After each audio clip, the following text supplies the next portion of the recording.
जोर करत हाँ सुन ले गुहार। विनती कर जोर करत हाँ सुन ले गुहार। विनती कर जोर करत हाँ सुन ले गुहार।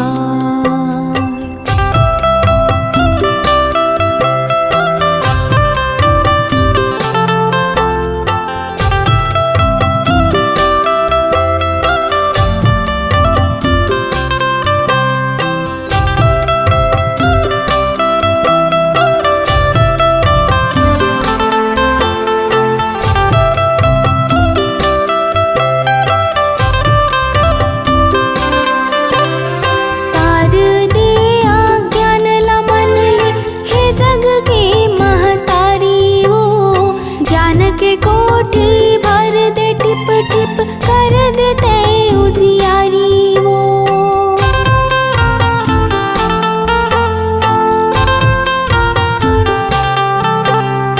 तार दिया ज्ञान ला मन ले हे जग के महतारी वो। ज्ञान के कोठी भर दे टिप टिप कर देते उजियारी वो। जोत जला के तैं उबार।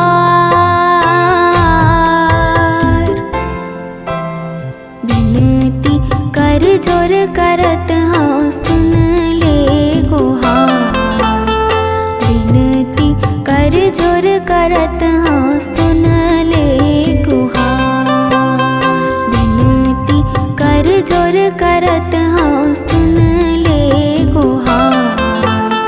विनती कर जोर करत हाँ सुन ले गुहार।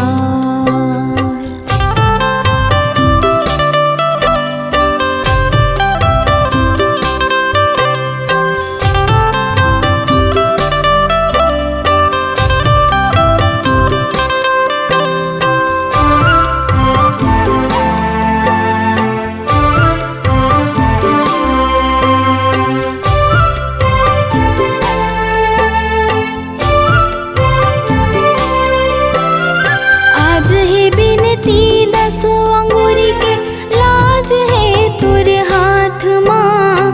आशीष दे के राख लेते हाँ मोला अपन साथ माँ।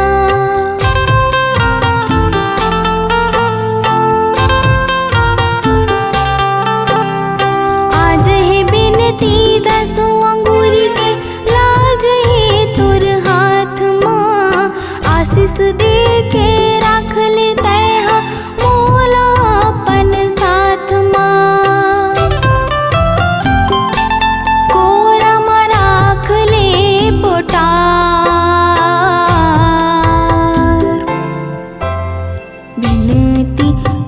जोर करत हाँ सुन ले गुहार।